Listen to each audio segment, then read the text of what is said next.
sur ma chaîne Preacher Alan Rich de YouTube. Je suis serviteur de Dieu Alan Rich. Je vais parler de la célébration des anniversaires de notre jour de naissance. Qu'y a-t-il de mal à organiser une fête, à manger du gâteau, à souffler des bougies, à donner des cadeaux et à être content pour celui que nous aimons? Le problème, comme toutes les fêtes du monde, vient de l'origine de ces coutumes.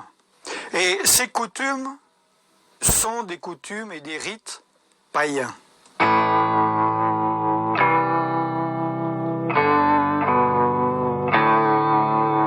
Nous pouvons remonter à la célébration d'anniversaire dans l'Égypte antique, où à l'époque, il s'agissait de la célébration du début du règne du pharaon, c'est-à-dire la naissance du règne de Pharaon. D'ailleurs, le premier de l'an était basé sur cette date. Il y avait des offrandes, il y avait des sacrifices.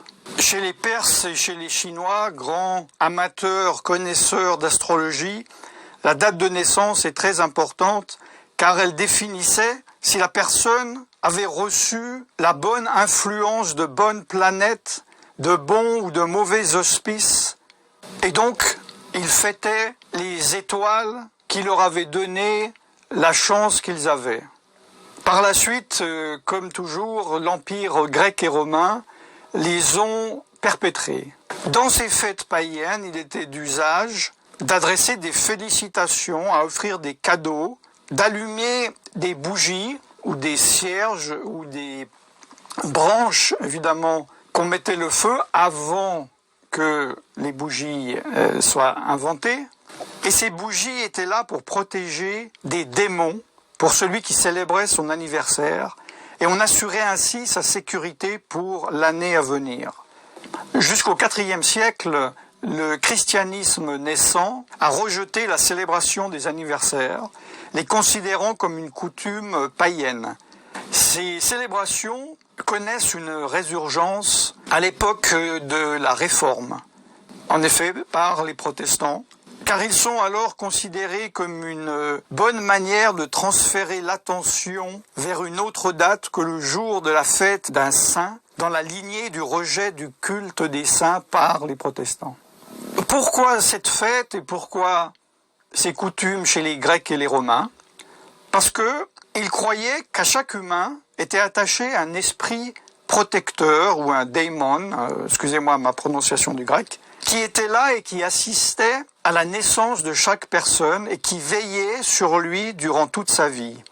Cet esprit donc était lié avec le Dieu dont l'anniversaire correspondant au jour de la naissance de l'individu. C'est-à-dire, chaque jour des 365 jours correspondait à un Dieu.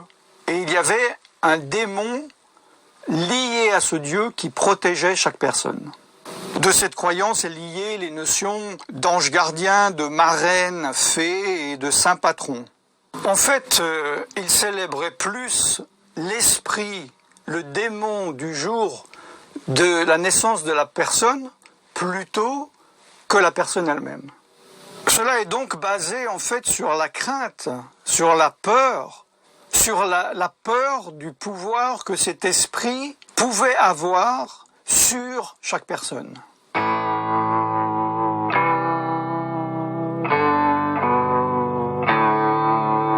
Concernant donc la coutume des bougies, la coutume consiste à allumer des bougies ou l'équivalent, en général sur un gâteau. Cela a commencé avec les Grecs.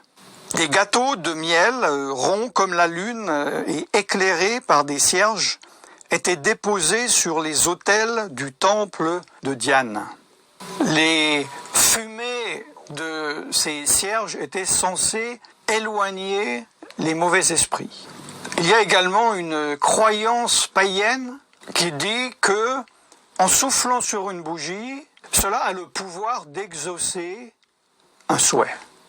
Il s'agit donc de peur et de crainte, de superstition et de suivre des rituels afin de se mettre sous la protection et sous les bons auspices de l'esprit protecteur afin de ne pas le mettre en colère.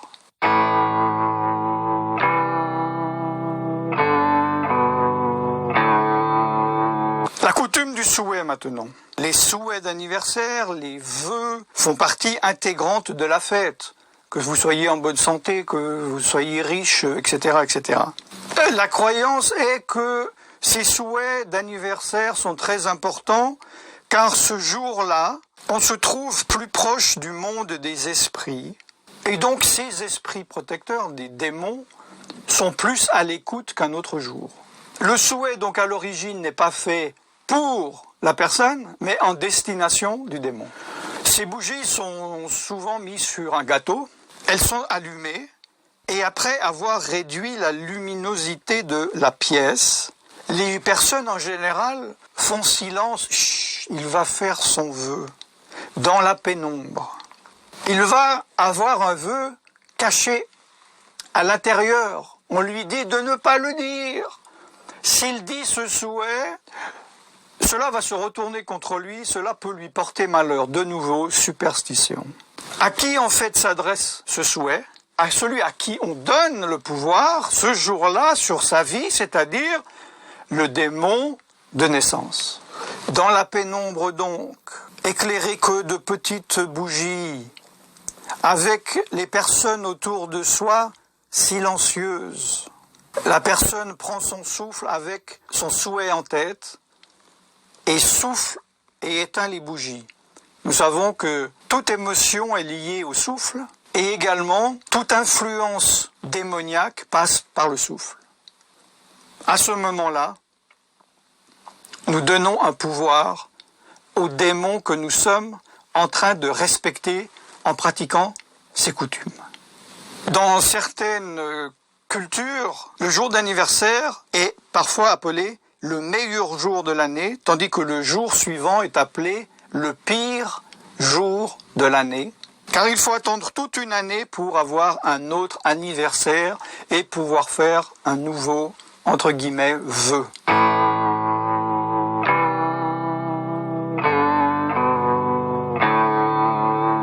Il y a évidemment la coutume d'une chanson. Auparavant, il s'agissait évidemment de chants qui louaient les dieux, les déesses, les démons. Maintenant, une petite chansonnette, joyeux anniversaire, qu'y a-t-il de mal? Les chansons créent une union d'esprit. Tout cela participe à un rituel qui lie les gens, qui invite des présences qui ne sont absolument pas l'Esprit de Dieu.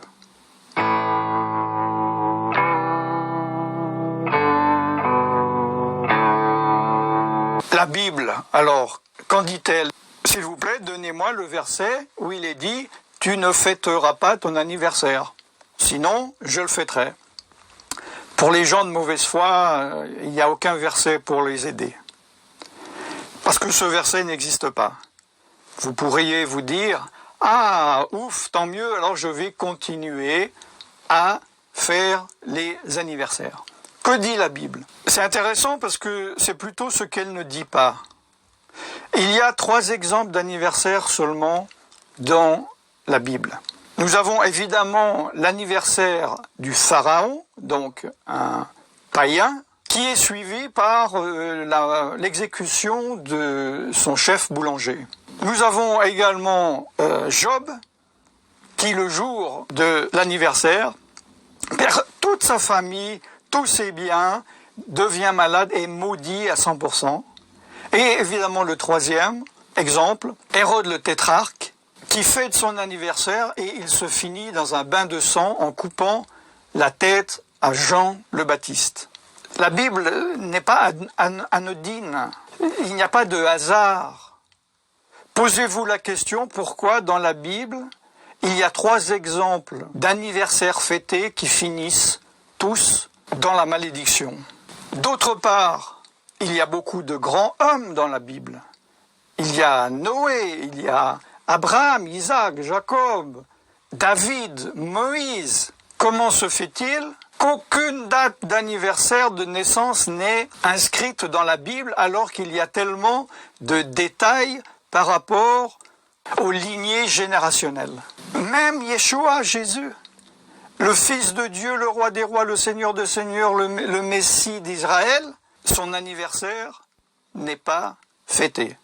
Pour ceux qui pensent, oui, il y a eu des mages qui sont venus d'Orient leur apporter des cadeaux, ce n'était pas la fête d'anniversaire. J'ai pas le temps de vous expliquer. Allez sur tvyeshua.com pour voir l'enseignement sur ce sujet.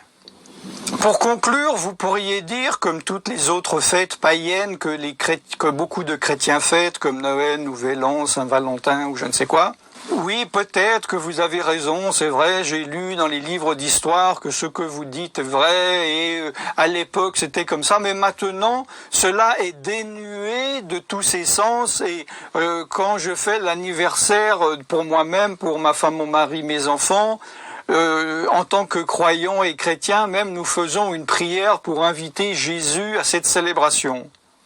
Dans Lévitique chapitre 18 verset 3, « Vous ne ferez point ce qui se fait dans le pays d'Égypte où vous avez habité, et vous ne ferez point ce qui se fait dans le pays de Canaan où je vous mène, vous ne suivrez point leurs usages. » Lévitique 20, 23, « Vous ne suivrez point les usages des nations que je vais chasser devant vous, car elles ont fait toutes ces choses, et je les ai en abomination. » Exode chapitre 23, verset 24, « Tu n'imiteras point ces peuples dans leur conduite, mais tu les détruiras. » Deutéronome 12, 30, « Garde-toi de te laisser prendre au piège en imitant ces nations. Garde-toi de t'informer de leurs dieux et de dire « Comment ces nations servaient-elles leurs dieux? Moi aussi je veux faire de même. » Deutéronome 18, 14 « Car ces nations que tu chasseras écoutent les astrologues et les devins, mais à toi l'Éternel ton Dieu ne le permet pas. » Comment la présence de Dieu, la bénédiction de Dieu pourrait être au milieu de vous, même par une petite prière au nom de Jésus avant de faire ces pratiques, alors que vous êtes en train de désobéir à Dieu. Dans Isaïe chapitre 2, 6, il est dit « Dieu, tu as abandonné ton peuple, la maison de Jacob, parce qu'ils sont pleins de l'Orient. » Et ils sont adonnés à la magie comme les Philistins, parce qu'ils s'allient aux fils des étrangers. Ézéchiel 11, 12, « Vous saurez que je suis l'Éternel dont vous n'avez pas suivi les ordonnances et pratiqué les lois, mais vous avez agi selon les lois des nations qui vous entourent. » Ézéchiel 20, 32, « Nous voulons être comme les nations, comme les familles des autres pays. Nous voulons servir le bois et la pierre. » Que dit l'homme le plus sage de tous les temps, le roi Salomon, dans la Bible? « Le jour de la mort vaut mieux que le jour de sa naissance. » Ecclésiaste 7, 1. Que dit Jérémie, un des prophètes les plus importants de la Bible? Dans Jérémie, chapitre 20, versets 14 et 17 à 18, « Maudit soit le jour où je suis né, que le jour où ma mère m'a enfanté ne soit pas béni. Que ne m'a-t-on fait mourir dans le sein de ma mère? Que ne m'a-t-elle servi de tombeau? Que n'est-elle restée éternellement enceinte? Pourquoi suis-je sorti du sein maternel pour voir la souffrance et la douleur, et pour consumer mes jours dans la honte? » En tant que chrétien, mes frères et sœurs, le plus important est le jour de la nouvelle naissance, le jour où Yeshua, Jésus, est venu nous sauver, nous délivrer de cette nature humaine, pécheresse, déchue, corrompue. Nous devons nous souvenir tous les jours du jour où Yeshua nous a sauvés, ce jour de joie, Happy Day, où le Seigneur nous a donné la vie éternelle. Mettez-vous devant Dieu, demandez-vous pourquoi vous pratiquez des coutumes et des rites d'origine païenne, en vous disant « Oui, mais ma pensée est autre, moi je le fais au nom de mon Dieu. » Mais votre Dieu vous a interdit de faire cela. Posez-vous donc la question, qu'est-ce qui vous attache? Quel est le lien, déjà même affectif, qui vous attache à ces pratiques? Je suis persuadé qu'il y en a parmi vous qui disent « Oui, mais moi, dans mon école, qu'est-ce qu'on va penser de moi? Je veux témoigner de Jésus. Si je ne pratique pas cela, ils vont dire « Il est bizarre, ils ne vont pas se convertir. » Ok, donc ce que vous êtes en train de dire, c'est « Pratiquons le péché, ressemblons au monde, afin que le monde voie que nous sommes comme eux et qu'ils viennent à Jésus. » Mais c'est l'opposé de la parole de Dieu.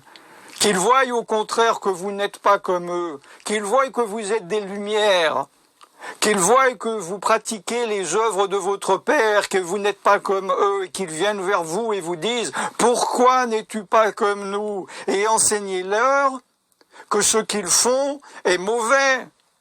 Comment pourriez-vous leur dire que cela est mauvais puisque vous le pratiquez vous-même? Mettez-vous devant Dieu, demandez à Dieu de vous révéler ce qui est bien et ce qui est mal. Ne faites pas les choses par légalisme. N'obéissez pas par légalisme. Obéissez parce que vous aimez l'Éternel. Il se peut que ce lien, ce blocage que vous avez par rapport aux choses du monde vient du fait que vous n'arrivez pas à renoncer au monde parce que vous aimez encore le monde, c'est-à-dire que cette place dans votre cœur qui aime le monde, eh bien cette place-là n'aime pas Dieu.